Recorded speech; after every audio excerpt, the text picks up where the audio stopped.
13 horas con 37 minutos, seguimos aquí en esta transmisión especial de TV Pública Paraguay sobre las elecciones presidenciales en Estados Unidos de América. Ya vamos a compartir la mesa también, Fernando Benítez acompañando desde Radio Nacional del Paraguay, todos los medios públicos atentos a lo que ocurre en Norteamérica, y vamos a compartir también algunas reflexiones con los invitados. Por supuesto, ya nos están acompañando aquí, me han prometido que él va a explicar a cabalidad lo que es el proceso electoral en los Estados Unidos, que muchos consideran complicado, que es difícil. Bueno, tiene sus curiosidades. Por ejemplo, puede ganar en el voto popular y perder las elecciones, o puede darse un empate, y en el caso de un empate se podría tener un presidente republicano con un vicepresidente demócrata, una cosa muy curiosa realmente, pero puede pasar, es difícil, pero puede pasar. Ya nos acompaña aquí en mesa de trabajo el senador Hugo Estigarribia, está aquí participando, un conocedor de la materia, ha vivido mucho tiempo en los Estados Unidos, también ha realizado sus maestrías allí, así que bueno, bienvenido, senador, buenas tardes. Buenas tardes, Fernando, muy buenas tardes. Realmente encantado de estar aquí con la audiencia, con el equipo de la TV Pública, y un gusto poder aportar mi experiencia personal y académica en el tema, en un día importante para el mundo. La elección de Estados Unidos es importante para el mundo y para la región, y ojalá que salga favorecida Latinoamérica finalmente esta elección. Bueno, y hacemos énfasis en que la comunidad norteamericana se encuentra también acompañando esta transmisión especial de TV Pública Paraguay, así que muchas gracias por acompañarnos. ¿Y cuáles serían las consecuencias si ganara nuevamente Obama o ganara Romney? En este caso vamos a estar analizando también con este parlamentario representante del Mercosur, ver un poco las consecuencias regionales sobre cada candidato. Nos acompaña aquí en mesa de trabajo también el ingeniero Ricardo Canese. Buenas tardes, ingeniero, bienvenido. Buenas tardes, realmente una gran satisfacción estar acá en la televisión pública, ¿no es cierto? A estar acá también con el senador Hugo Estigarribia, y bueno, compartir esto que va a ser una jornada importante, indudablemente.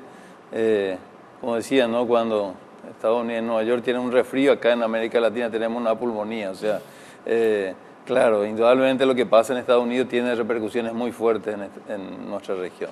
Ya. Así que tenemos que seguir eso muy atentamente. Fernando, en instantes vamos a compartir con ellos, ya iniciando también las diferentes reflexiones, pero ¿qué te parece si vamos nuevamente con Carmen Ruiz a conocer y hacer un repaso de las biografías? Por favor.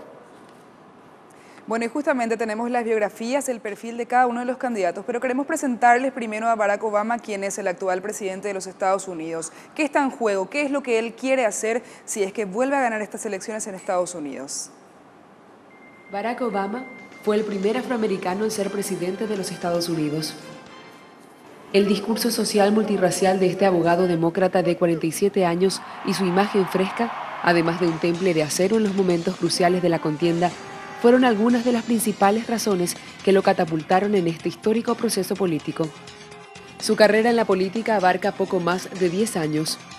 Primero fue electo diputado federal por un distrito de Illinois, Chicago, en donde se le distinguió por ser un defensor de las políticas sociales que serían la bandera de su campaña hacia el Senado de Illinois, al que llegó en 2004. Tras vencer a otros 6 candidatos demócratas, Obama se convirtió en el 5º senador afroamericano de la historia de Estados Unidos. Obama dejó de ser el mito que deslumbró en 2008 para convertirse en un político de carne y hueso que acumula logros y fracasos tras 4 años en la Casa Blanca y pide ahora una segunda oportunidad para llevar al país a un lugar mejor. La debilidad de la economía estadounidense, acentuada por un alto desempleo y la crisis en Europa, es hoy el principal enemigo para su reelección y permanece como la mayor preocupación entre los votantes. De ahí que la principal promesa de Obama para un segundo mandato, lejos de sus ambiciosos planes de 2008, sea poner en marcha una serie de iniciativas para reactivar la economía, más gasto en educación, más empleo en el sector manufacturero, menos dependencia del petróleo extranjero y más impuestos a los ricos. Galardonado con el Nobel de la Paz en 2009 por sus esfuerzos extraordinarios por reforzar la diplomacia internacional, puso fin a la guerra de Irak, ha fijado el camino hacia la retirada de Afganistán y autorizó la operación militar que acabó con la vida de Osama Bin Laden el 1 de mayo de 2011. Sin embargo, no ha cumplido la promesa de cerrar la polémica cárcel de Guantánamo, y los hispanos, una fuerza creciente en Estados Unidos, le reclaman que tampoco ha puesto en marcha una reforma migratoria. Él mismo ha admitido que uno de los mayores errores de su mandato ha sido no saber conectar mejor con los ciudadanos y por eso pide ahora una segunda oportunidad para seguir hacia adelante, como reza el lema Forward de su campaña por la reelección. Hoy llega a estas elecciones buscando resucitar en las urnas la movilización de 2008. Bueno, y por otra parte está Mitt Romney, él es empresario y exgobernador. Intentó ya él ascender a la presidencia en el 2008, pero esta es su biografía. Willard Mitt Romney nació el 12 de marzo de 1947 en Detroit, Michigan, en el seno de una familia de mormones. Estudió Derecho y Administración de Empresas en la Universidad de Harvard y poco después entró a trabajar como analista en una firma de inversiones. En 1984 creó su propia firma, la Bain Capital, a la que se dedicó hasta el 2002. Sus éxitos en la compañía le han generado una fortuna estimada en $250 millones. El empresario es recordado también por su gestión como organizador de los Juegos Olímpicos de Salt Lake City en 2002, que le dio prestigio y reconocimiento internacional. Romney, que busca arrebatarle la presidencia al demócrata Barack Obama, incursionó en la política en 2004, cuando se candidató y ganó las elecciones como gobernador de Massachusetts. Durante su gestión se aprobó la primera reforma sanitaria del país que garantiza la cobertura a más de 500.000 ciudadanos. Además, estableció el proyecto John y Abigail Adams, un programa de becas para el pago de matrículas en las universidades y colegios del Estado, y redujo un déficit presupuestario de más de $3.000 millones heredada de la anterior administración. El candidato republicano se presentó a las primarias de su partido para las elecciones presidenciales de 2008, pero no pudo alcanzar a su principal oponente, John McCain, y retiró su candidatura. Hoy cuenta con el apoyo de los republicanos en su carrera al sillón presidencial. Su campaña destaca sus éxitos como empresario como muestra de una política económica efectiva en tiempos de crisis y alto desempleo. Ataca duramente la reforma sanitaria promulgada por el actual mandatario y prometió que si gana, revertirá dicha reforma, además del recorte en gastos sociales y la ayuda exterior en aras de la austeridad fiscal. Bueno, Jenny y Fernando, vamos a ustedes con los invitados de esta tarde. Muchas gracias, Carmen Ruiz, informando momento a momento de todo lo que ocurre también en cuanto a las repercusiones internacionales. Ya mismo se encuentran los diferentes candidatos recorriendo los colegios electorales. Vamos a tener más informaciones y ampliaciones ya en instantes con Carmen Ruiz. Y nosotros seguimos aquí, Fernando, ya iniciando también esta reflexión sobre las proyecciones de acuerdo a todo lo que ocurre en este día histórico para el mundo. Hay 11 estados que son clave en los Estados Unidos. Inclusive el presidente puede perder 39 y ganar esos 11 y de todas maneras llegar a la elección. Pero ¿cuál es un poco el proceso? ¿Por qué hablamos de una elección indirecta? ¿Cómo es este mecanismo que para nosotros resulta bastante extraño? Porque simplemente vamos, depositamos el voto y es directo. En Estados Unidos no es así. Nos cuenta un poco más el senador Hugo Estigarribia, que está con nosotros aquí. Bueno, senador, en tu experiencia, conocedor de causa, has participado, ha sido electo también, pero allá en los Estados Unidos es otra cosa. ¿Cómo es? Es un día hábil. Primero, hoy martes, día hábil. El ciudadano norteamericano sale de su trabajo, toma un café y vota, o almuerza y va y vota. Yo tuve la suerte de vivir en el 2000 personalmente, la experiencia como estudiante. Lo volví a vivir hace 4 años cuando fuimos como observador con otros colegas, Fioroto, Gillo López y Jorge Céspedes estuvimos. Y es muy interesante cómo funciona el sistema, ¿cierto? Se vota en un semicuarto oscuro, digamos. Se vota en la computadora. Se vota a electores que a su vez conducen a delegados electorales. Son 538 delegados electorales que son los que van a definir después el presidente y el vicepresidente. Se necesitan 270 votos para ser presidente. Y tiene un sistema muy peculiar. En todos los estados, salvo Maine y Nebraska, el que gana todos los delegados. Que es lo que dicen, winner takes all. El ganador toma todo, o lleva todo. ¿Cómo es? Por ejemplo, en los grandes estados, California, que tiene 55 delegados electorales, Texas 38, Nueva York y Florida 29, después ya baja a Iowa, Ohio tiene 18, Virginia tiene 10. ¿Qué pasa? En todos los estados, salvo Maine y Nebraska, El que gana, gana todo, lleva todo. Entonces, ¿qué puede suceder? Que alguien que fue votado a nivel popular, que tuvo mayor cantidad de votos, pero en los grandes estados, los estados con grandes electores, por ejemplo, California, Texas, Florida, Nueva York, gana ahí uno que perdió la votación en los demás, entonces gana la elección. ¿Qué es lo que pasó con Gore, con Al Gore, en el año 2000, efectivamente? Cuando se enfrentó con Bush, que la disputa fue en Florida y ganó finalmente Bush, pero Gore tuvo más votos. E incluso fue el caso del famoso Rutherford B. Hayes, presidente Hayes, en 1876. Sí, señor. ¿Cierto? Entonces, ¿qué sucede? Es un sistema de delegados electorales. ¿Qué país tenía este sistema? Antes, Bolivia. Bolivia tenía este sistema antes de la reforma constitucional.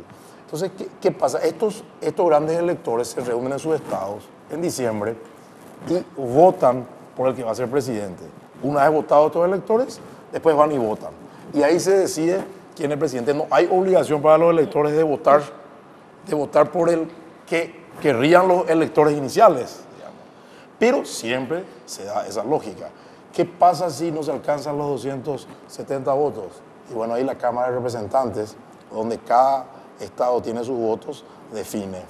Y para vicepresidente define la Cámara de Senadores. Este sistema se usó con Thomas Jefferson, por ejemplo, que es uno de los padres de la patria norteamericana. O sea, es un sistema de elección indirecta y donde hay representación proporcional como nosotros para los delegados, en Maine y Nebraska. Son los únicos dos estados que tienen representación proporcional. Y yo decía, senador, que se puede dar el caso, justamente por la cuestión del empate, al elegir la Cámara de Representantes, que está con mayoría republicana, que elijan a Romney, en este caso, y la Cámara de Senadores elige al vicepresidente demócrata, porque hay mayoría demócrata allí, entonces puede dar una dualidad en la propia presidencia. Claro, puede haber un presidente de un partido, un vicepresidente de otro partido, si las cámaras no coinciden. Porque el Senado define el vicepresidente y la Cámara de Representantes, pero es muy difícil que se dé esta ecuación, porque si viene una elección pareja la de hoy, no es imposible, no es imposible, pero es difícil. Convengamos en que nada se puede descartar en una elección reñida. Ingeniero Canese, en este sentido, el peso del voto latino es fundamental. ¿Cómo la sociedad latina también enfrenta este día decisivo en Estados Unidos? Claro, hay que decir de que en general América Latina está expectante de esta elección y de luego lo que señalás, el voto latino, o sea, los latinos que están viviendo en Estados Unidos y que tienen derecho a votar son un electorado muy importante. En este momento son más importantes inclusive que la minoría de color, ¿no es cierto?, que tradicionalmente fue la más importante. O sea, hay que decir de que se da esa influencia latina más hacia los candidatos demócratas, o sea, los candidatos que tienen algún, y de hecho Obama tiene más simpatía entre los latinos, o sea, hacia un pensamiento un poco más social. Y eso es muy explicable porque el latino es el que está en los empleos y con los menores ingresos, es el trabajador, es la persona que tiene un pensamiento más social, le preocupa la migración, o sea, el que está casi ilegal o tiene parientes que están ilegales, están en una situación precaria, y los gobernantes demócratas, en este caso Barack Obama, son los que son más proclives a proteger a los sectores sociales y a las minorías, que en tanto que los republicanos tienen políticas mucho más conservadoras o hasta reaccionarias, ¿no es cierto?, de echar a los latinos o tener una política más dura con la migración. Y después está, por supuesto, el tema de ya la política exterior. O sea, también en ese caso, en América Latina generalmente preferimos más a los gobernantes demócratas, son de alguna manera más favorables a tener buenas relaciones con los sectores inclusive progresistas, en tanto que los sectores republicanos son más partidarios de las intervenciones militares o las políticas duras, ¿no es cierto? Y no solamente en América Latina, sino en todo el mundo. Entonces, de alguna manera, de acuerdo también, claro, en nuestra región también hay personas que piensan en un sentido conservador, entonces habrán también latinos dentro de América Latina que estarán esperando que ganen los republicanos, en este caso Romney, pero sí, en general los sectores progresistas siempre estamos mejor, nos sentimos más cómodos, digamos, con los sectores demócratas. Bien, vamos a seguir ya en instantes también, Fernando. Después de la pausa vamos a comentar por qué lo hacen en este día martes. Vamos a hacer un repaso un poco histórico de lo que ha quedado también dentro de una sociedad tradicional en donde nunca movieron el día del voto. ¿Por qué martes? Y también las repercusiones que tenemos desde el departamento de prensa ya en instantes con Carmen Ruiz. Nosotros hacemos una breve pausa cuando son las 13:53 ya volvemos.